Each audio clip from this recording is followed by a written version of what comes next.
बच्चों को चिड़िया का जीवन चक्र समझाने के लिए एक बहुत ही प्यारा सा एक टीएलएम यह देखिए बनाया गया है, जिसमें मुर्गी का अंडा है। सबसे पहले मुर्गी का अंडा होता है, फिर उसके बाद मुर्गी उसे सेकती है, फिर उसमें चूजे पड़ते हैं। चूजे जब बन जाते हैं तो उसे मुर्गी अपने चोंच से खोलती है, चूजा बाहर निकलता है। बाहर निकलने के बाद फिर चूजा जब अंडे से एकदम बाहर हो जाता है तो धीरे धीरे वह विकास करना शुरू करता है, और विकास करते करते वह बड़ा सा मुर्गी या मुर्गा का रूप धारण कर लेता है। तो यह है एक प्यारा सा चिड़िया का जीवन चक्र।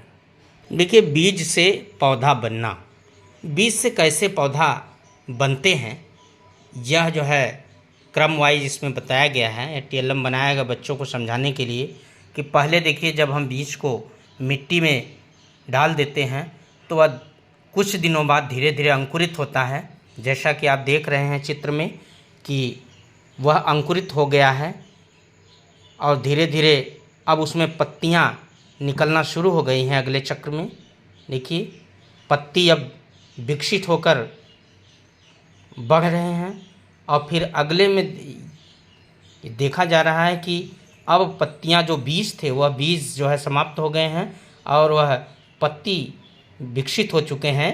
अब यह पौधा तैयार हो गया है। इस तरह से बीज से पौधों का बनने का यह क्रम बच्चों को सिखाने के लिए बहुत ही आकर्षक ढंग से इस टीएलएम को बनाया गया है। बच्चों को आकृति का ज्ञान कराने के लिए यह आकर्षक जैसे टीएलएम देखिए बनाया गया है।